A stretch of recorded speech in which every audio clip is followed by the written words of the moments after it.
Eh bien, c'est le moment, Patricia Kio, on va Yaoundé.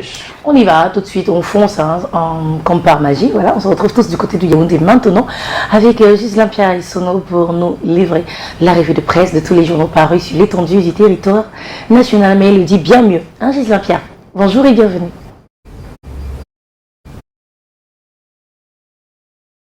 Patricia Kei, bonjour Thierry Carole et merci de nous passer le témoin, de nous passer le pouvoir, le temps de la revue de presse sur Canal Matin, donc sur Canal 2 International. Je vous accueille dans le cœur enflammé de joie comme de tradition, vous mais également les millions de téléspectateurs de Canal 2 International, ceux du Cameroun et du monde entier qui sont tous chargés fort d'informations. Bienvenue à ce rendez-vous. Gaston Elundu Essomba est né de nouveau. Il vient d'être rebaptisé par la presse camerounaise. Il est né de nouveau sous le nom de Mr. Dark. Vous le voyez bien, la traduction de l'anglais au français, c'est noir. Noir comme les moments noirs que traverse le pays actuellement, du nord au sud et de l'est à l'ouest. Il y a pas de lumière partout sur l'ensemble du territoire national, que ce soit les villes ou les campagnes. L'énergie électrique est rationnée, ce qui en rajoute d'ailleurs, si l'on s'en tient au journal de feu Richard Tounambe, repère édition de ce jour, ce qui en rajoute donc aux peines des populations camerounaises. Le journal fait le point, car la réalité selon lui, c'est que le réseau de distribution est vétuste au Cameroun. Sa maintenance n'a pas été faite. La faute donc au ministre camerounais en charge de l'eau et de l'énergie à qui l'État du Cameroun avait donné beaucoup de moyens financiers depuis sa nomination en 2018. Rappelle encore le journal ce matin pour dire et justifier ce pourquoi il n'y a pas l'énergie électrique au Cameroun, ce qui manifestement bouscule les habitudes de fonctionnement de l'ensemble des Camerounais, y compris les opérateurs économiques. La situation est grave. Je rappelle encore, repère ce matin pour dire combien il y a un effet et un impact à tout le moins négatif sur la vie économique, la vie sociale, la vie tout court au Cameroun depuis pratiquement un mois maintenant. Et cela dépend justement de ces bricolages qui sont en train d'être concoctés par le ministère de l'eau et de l'énergie. Bricolage, affirme justement repère. Mutation pour sa part, affirme d'autres bricolages, mais qui procurent du bien. C'est à l'avenue Kennedy, ici même à Yaoundé, une place mythique qui est donc réputée dangereuse au cœur de la capitale camerounaise, mais il y a dedans de l'ingéniosité et de l'ingénierie. C'est en fait ici que tout téléphone portable camerounais trouve réparateur et à tous les coups ça marche, confirme ainsi Mutation de Gab, Georges Alain Boyomo, édition de ce jour, qui propose pour ainsi dire d'appréhender l'avenue Kennedy autrement, c'est-à-dire un grand centre de maintenance pour ce qui est de l'électronique et qui charrie d'ailleurs beaucoup d'économies à propos de ces opérations d'arrangement et de réparation donc du matériel électronique à l'avenue Kennedy. L'économie quotidienne est également en kiosque. Il en est encore à insister sur la vie chère dont parlait le jour il y a encore quelques heures. Il étend d'ailleurs la hausse des prix en cours à tous les produits, y compris les vivres que l'on retrouve dans nos marchés et tous les autres commerces.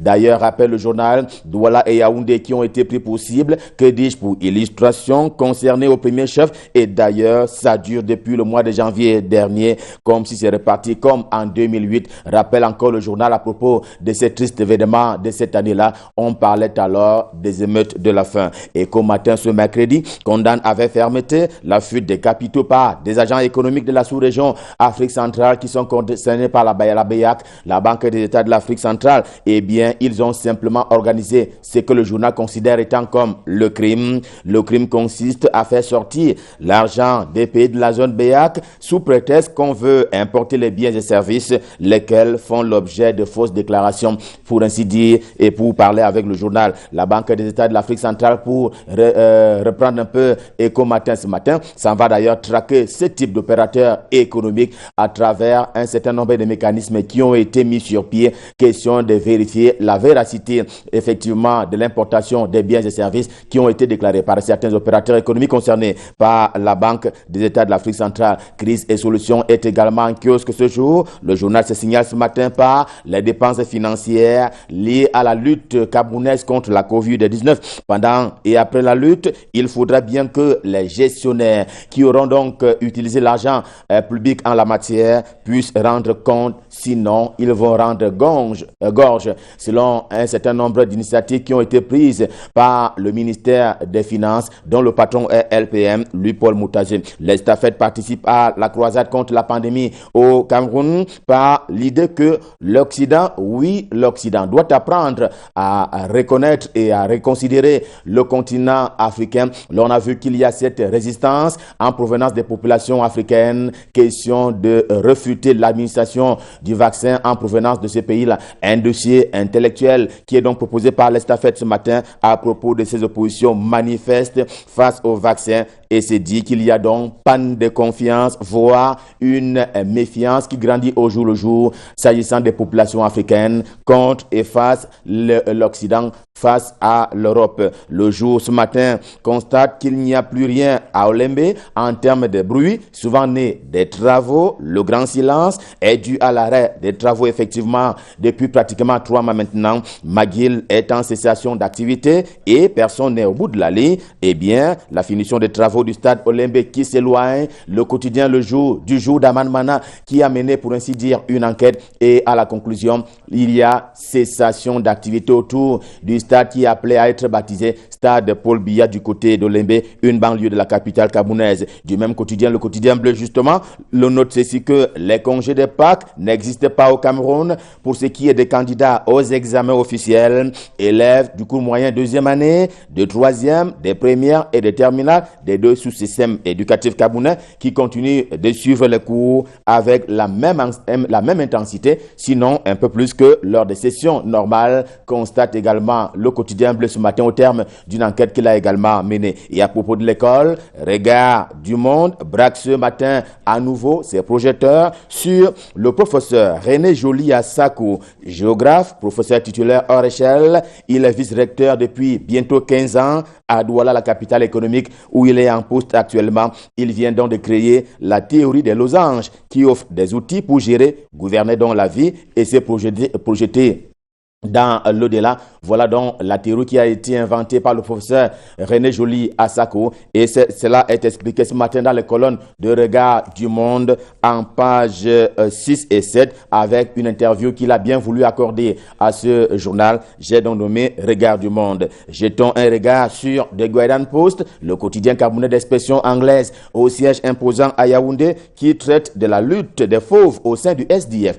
Le Social Democratic Front, cette fois-ci, c'est Ni John Fundi, le chairman fondateur du parti, qui semble détendre un peu l'atmosphère en prenant la parole pour la première fois sur cette affaire. Cela témoigne de la vitalité du débat politique au sein de cette formation politique, comme cela a d'ailleurs été le cas très souvent, du moins depuis la naissance de ce parti, avec notamment les Founding Fathers. Voilà ce que dit Ni John Fundi ce matin à propos de la bagarre, entre guillemets, entre Joshua aussi et Jean-Michel Ninche. Le soir, en kiosque, appelle à l'action des pouvoirs publics, question d'aider les élus locaux à bâtir les structures et infrastructures pouvant et devant accueillir les déplacés internes, déplacés nés notamment de la crise dans le nord-ouest et le sud-ouest camerounais d'une part, et d'autre part qui est né de la riposte camerounaise face à la secte terroriste Boko Haram dans l'extrême nord du Cameroun. Le quotidien Émergence est en kiosque et revisite ce jour les agapes intellectuelles qui ont eu lieu à l'Assemblée nationale,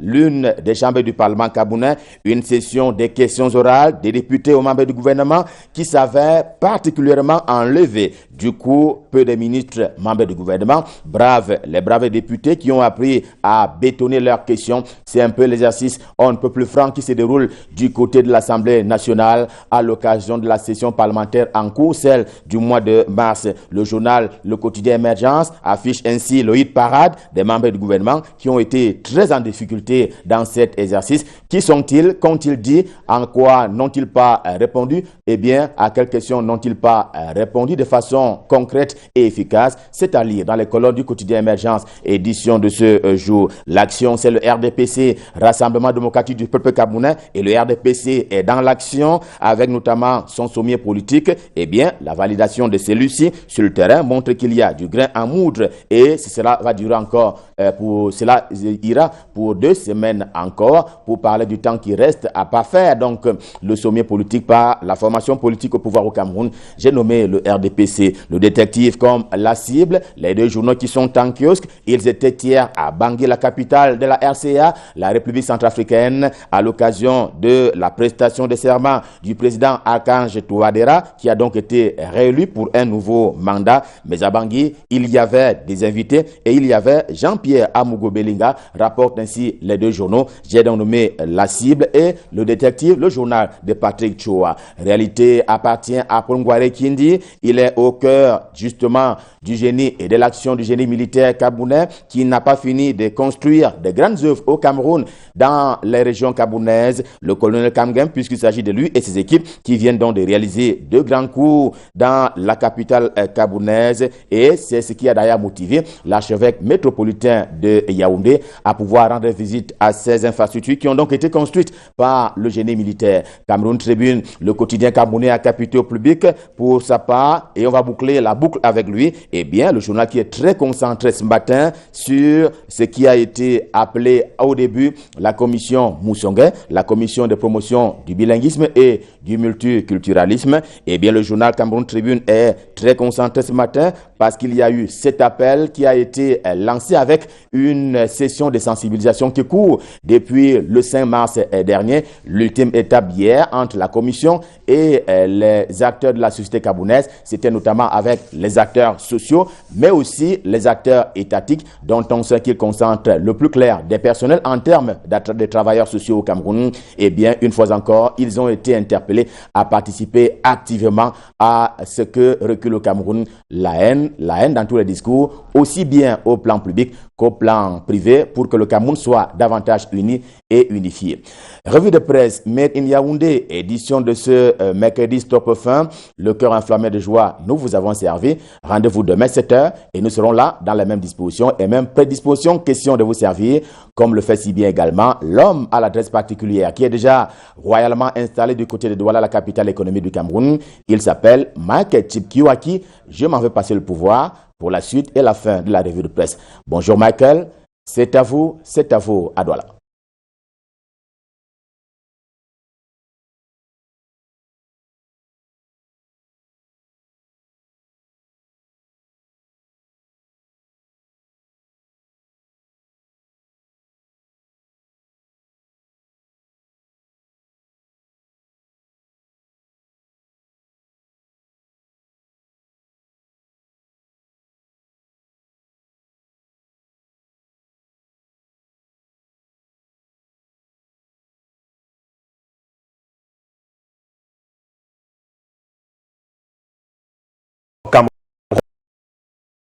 Également pour hisser cette région du Nord,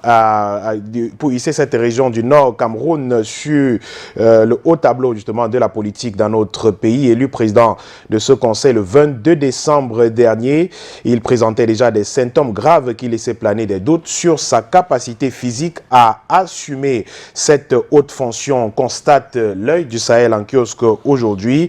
L'homme parle justement de la succession de ce président qui, selon les textes en cas de décès, de démission, de destitution, de suspension, d'absence ou de tout autre empêchement dûment constaté par le représentant de l'État après avis du bureau, le président est provisoirement remplacé par le premier vice-président ou en cas d'empêchement de ce dernier par le vice-président ou par tout autre membre du bureau dans l'ordre protocolaire ou à défaut par un conseiller régional pris dans le même ordre. La session suivante, il est procédé au remplacement du président définitivement empêché. Le bureau est complété en conséquence s'il y a lieu. Et donc, le journal se projette déjà sur le prochain conseil qui devra donc voir l'élection d'un nouveau président à la tête du conseil régional du Nord Cameroun avec des noms qui circulent déjà. Le décès d'Ali Mbouka qui remet donc à zéro les compteurs pour ce qui est du poste du président du conseil dans cette nouvelle bataille qui s'annonce. Les anciens favoris à ce poste ont à nouveau les chances de rebondir. Le journal journal cite des noms de personnes qui pourraient donc se battre pour occuper le poste de président du Conseil régional du Nord Cameroun, et l'extrême nord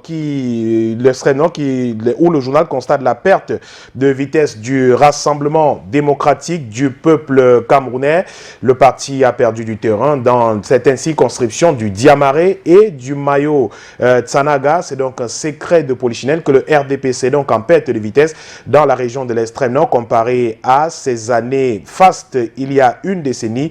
Le parti de Paul Biya ne draine plus des foules dans cette localité. Le journal a donné la parole à un historien et analyste politique enseignant à l'université de Marois, Ferdinand Paul Enoka, qui analyse cet état de choses dans les colonnes de l'Œil du Sahel ce jour. Les barons ont échoué à faire de l'extrême nord un lieu d'attraction. C'est ce qu'on peut retenir en substance de cet entretien avec l'Œil du Sahel en kiosque aujourd'hui, et qui parle aussi de justice avec cette lettre d'Amadou Vamoulke adressée au ministre de la Justice, lettre ouverte du journaliste Amadou Vamoulke à Laurent Esso, ministre de la Justice du Cameroun, lui qui parle de ces conditions de détention à la prison de Konengi à Yaoundé, lettre qui date du 30 mars 2020. Il parle de la maladie du Covid-19 qui sévit à la prison de Konengi à Yaoundé avec ses co-détenus, justement, des détenus avec qui il partage la cellule, des locataires qui ont été testés positifs au Covid-19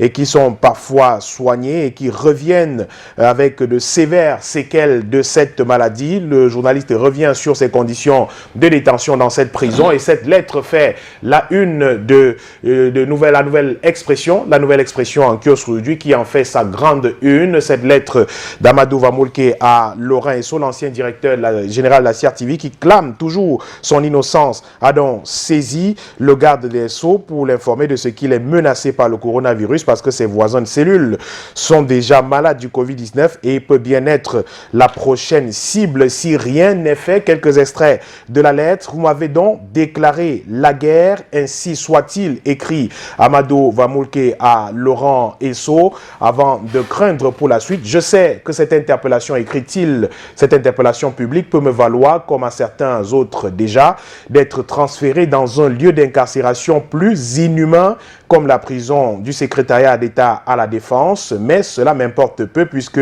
sans avoir jamais rien détourné, j'ai déjà passé 1708 jours d'incarcération illégale à la prison de Konengi à Yaoundé, lance Amadou Vamoulke, l'ancien directeur général de la CRTV, dans les colonnes du journal La Nouvelle Expression, qui publie d'ailleurs l'intégralité de cette lettre ouverte adressée à Laurent Esso. Laurent Esso qui s'est également exprimé sur le code de la famille à l'Assemblée nationale du Cameroun. Il explique la disparition de ce code de famille depuis plusieurs années, en élaboration depuis plus d'une vingtaine d'années précisément. Ce texte connaîtrait de nouveaux blocages du fait de la prise en compte de la common law. Des extraits de cette explication du ministre de la Justice face à la représentation nationale contenue dans la nouvelle expression en kiosque aujourd'hui. Le ministre de la Justice qui est également revenu sur la question des peines alternatives qui ne sont jusqu'ici pas appliquées au Cameroun. Selon lui, selon Laurent Esso bien sûr, son département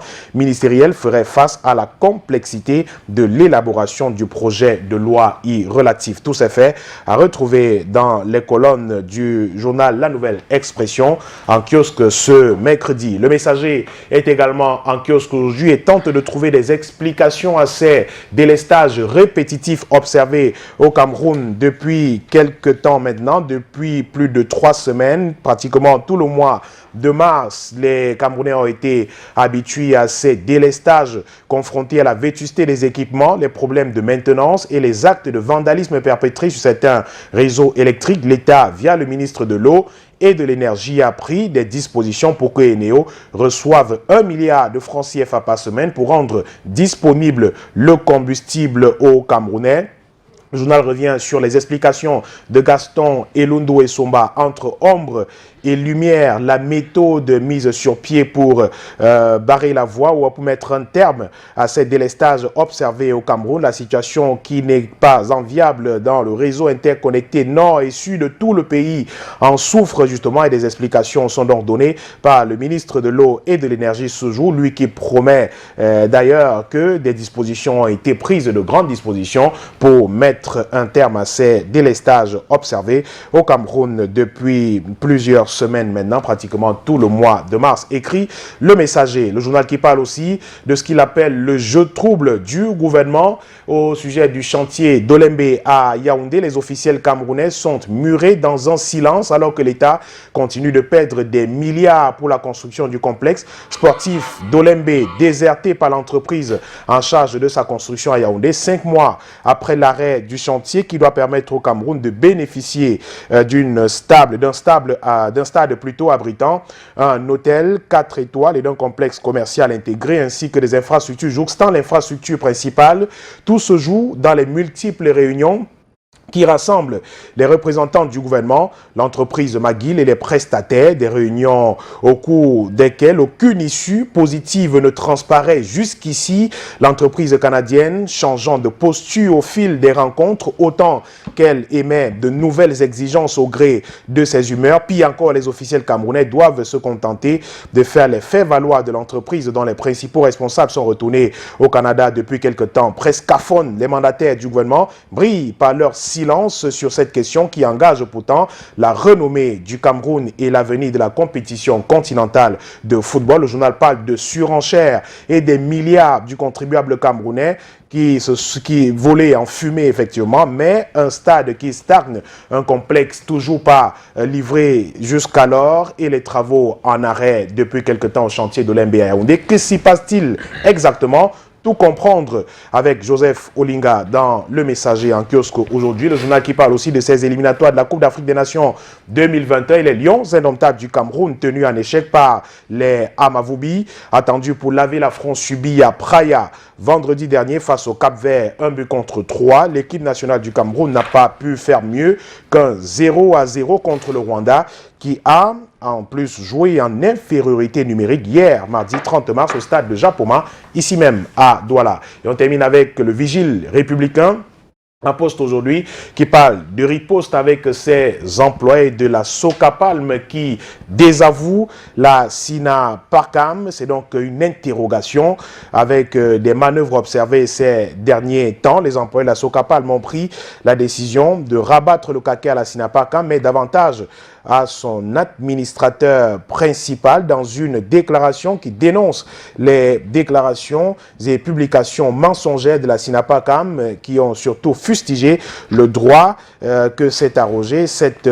association en voulant prendre la défense des employés alors qu'elle n'a aucune maîtrise de leur vécu quotidien. Ceux-ci ne reconnaissent pas avoir donné un mandat à cette association dont les motivations sont loin d'être altruistes. Les employés de la Socapalm, par la plume de leur syndicat et délégués du personnel, ont réaffirmé leur soutien au top management de la Socapalm. Il y a quelques jours, écrit le journal Le Vigile républicain en kiosque ce jour, qui parle aussi de communal avec le maire Cuété, Jean Cuété, qui offre plus de 4000 masques aux écoles primaires de Melon. Il a encore aux écoles primaires de Melon pour barrer la route à la propagation du virus mortel. Le maire avait promis de soutenir les écoles scolaires du primaire par un don de masques barrières. Eh bien, la promesse a été tenue à la veille de la rentrée scolaire alors qu'il distribuait le paquet minimum. Un homme de parole au cœur de la résurgence de la deuxième vague de contamination à Covid-19.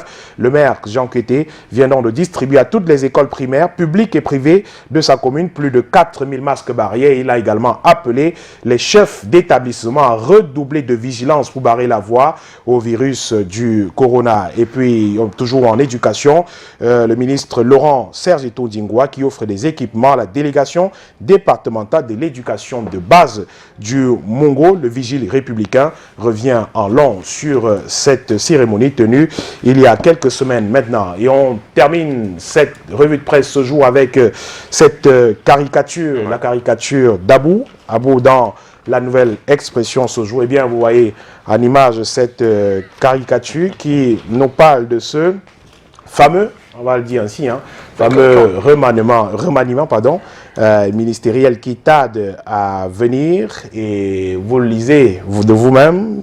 Voilà, c'est un homme qui fait des réclamations à un marabout, on va le dire ainsi, ou alors un sorcier. C'est la caricature. Voilà, c'était la caricature d'Abou. Ce jour qui revient sur ce remaniement ministériel dont on parle, dont on reparle. Mais c'est vrai que depuis un bon moment, quand même, ça plane un petit peu dans les chaumières, autour du remaniement ministériel, l'attente qui se fait longue. Qu'en est exactement, finalement? Ben, écoutez, vous le voyez vous-même, hein, avec cette Abou qui se pose également la question qu'on a montré tout à l'heure. Voilà, c'est quelque chose d'assez compliqué quand même, d'assez compliqué quand même. Pas si compliqué que ça, mais peut-être que c'est nous qui la compliquons. Des gens réclament le remaniement. Je ne sais pas si on doit le réclamer, parce que, à ma connaissance, il n'existe aucun texte, un texte au Cameroun qui fixe les délais de remaniement et autres. Bon, c'est vrai, le gouvernement actuel date du 4 janvier 2019, 4 janvier 2019, pratiquement 2 ans, un peu plus de 2 ans, oui.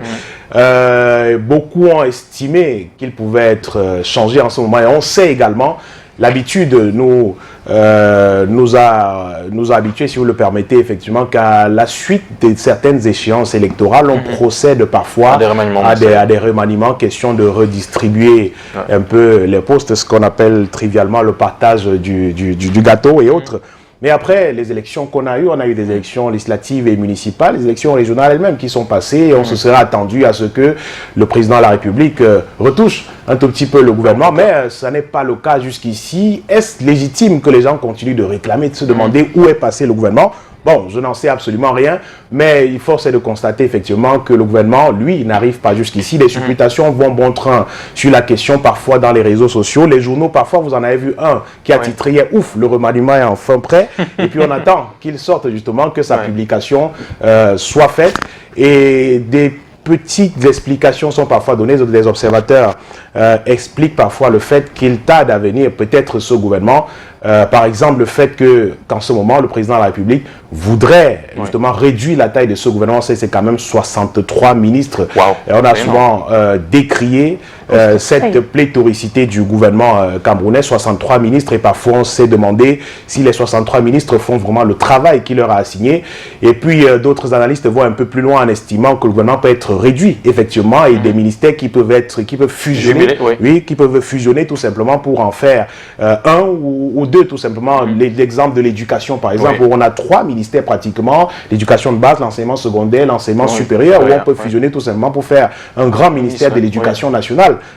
Par exemple, il y a des possibilités justement qu'en ce moment on réfléchisse sur ces questions-là pour réduire. J'ai pris l'exemple seulement de l'éducation, mais il y a plusieurs ministères comme ça qui sont parfois en double, triple, voire triple, qu'on peut faire fusionner pour réduire la taille du gouvernement. On prend souvent l'exemple des pays comme le Sénégal, bien d'autres, la Côte d'Ivoire. On a une trentaine de ministres, même où le travail parfois excellent, c'est pas le nombre de membres du gouvernement qui fait le travail, dit-on parfois. Bon, on continue de l'attendre, il arrivera peut-être, il n'arrivera pas, et puis on vous dira aujourd'hui, non, il sortira demain, et après on dit non, il arrivera plus tard. Mais une conséquence qui a constaté justement dans cette affaire Thierry, c'est que on peut effectivement constater une sorte d'immobilisme. La caricature d'Abou tout à l'heure n'est pas tout à fait anodine. Vous voyez un membre du gouvernement, un ministre en l'occurrence, qui se retrouve à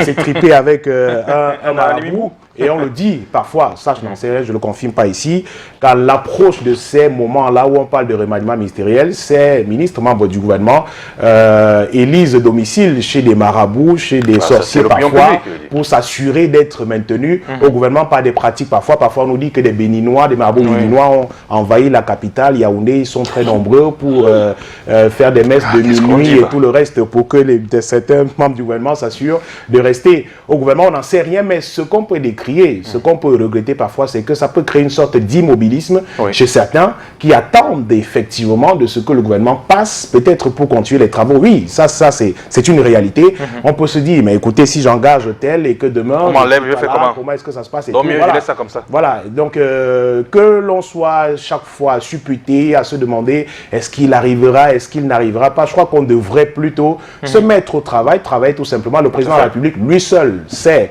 quand est-ce qu'il publie le gouvernement. C'est l'une de ses prérogatives, naturellement. Donc jusqu'ici, on peut supputer chaque jour, se dire non, il est prêt aujourd'hui, non, il a été prêt hier, il a été renvoyé, non, il sera prêt demain. Mais il reste que le chef de l'État reste le seul qui peut publier son gouvernement en temps voulu. En tout cas, les supputations, on ne peut pas empêcher l'opinion publique de penser. Absolument. Et la résultante, c'est tout simplement la décision du chef de l'État. Il est la seule personne à décider de quand est-ce qu'il change ou pas. En tout cas, merci Michael Tipkio pour ce moment de partage. Merci, monsieur. Via la revue de presse. Et vous le savez, du côté de Yaoundé également, ils sont très nombreux qui nous regardent ce jour. Mais surtout, à Yaoundé, on va faire un coucou à monsieur Alain Didier Mebengo. Monsieur Alain Didier Mebengo et son épouse Winnie qui sont connectés Canal Matin. Bien des choses à vous. Et à Dibombari, vous le savez. Vous êtes déjà allé à Dibombari une fois, Matisakiri? Je crois en passant. Pas encore. En passant peut-être. En passant. Mais je vous invite à faire un petit détour du côté d'Ibombari parce que là-bas, la sérénité y règne grâce à la venue naturellement de ce sous-préfet digne de ce nom, monsieur Jean-Philippe Ngomébé. Bien des choses à vous, Jean-Philippe, et pour tout ce que vous faites pour Dibombari avec l'accompagnement des populations, des chefs de ce côté-là. Et ben Dibombari sera encore reluisant comme jamais, monsieur le sous-préfet. Et aujourd'hui, c'est l'anniversaire de quelqu'un que tu connais. Dis-moi, Thierry. C'est quelqu'un que je respecte énormément parce qu'il est un ami dans le sens du thème. Il est vrai, il est sympathique, il est toujours avec vous dans les bons comme dans les mauvais moments. Eh bien, moi, je l'appelle honorable parce que c'est quelqu'un d'honorable. Ça date depuis belle lurette. Lui, ce monsieur Dieu Martin. Monsieur Dieu Martin, vous avez un nom de plus ce jour, Martin. C'est l'occasion, je prends tout ça sur moi, de vous dire que vous êtes un ami sincère, sympathique, généreux. Pas comme les autres. Dieu Martin, honorable, comme je t'appelle affectueusement. Joyeux anniversaire, mon ami, mon cher frère. Joyeux anniversaire, Martin. Honorable. Joyeux anniversaire. Et bien, tant qu'à faire, il y a un autre anniversaire, il s'appelle Clinton Choupi-Wang. Voilà. Clinton Choupi-Wang, c'est le monsieur derrière le Blue Lounge. Il souffle une bougie. Une bougie de plus aujourd'hui. Happy birthday également à toi, Clinton Choupi-Wang. Et ben, faudra bien le célébrer de ce côté-là, là-bas au Blue Lounge. Happy birthday de la part de Chlorel, surtout Chlorel Kenis ce matin. Allez, on va se prendre la pub, histoire de permettre à tous ceux qui ont un an de plus ce matin, pourquoi pas, de réaliser de bonnes affaires. De très bonnes affaires. Et nous aussi, on pointe derrière.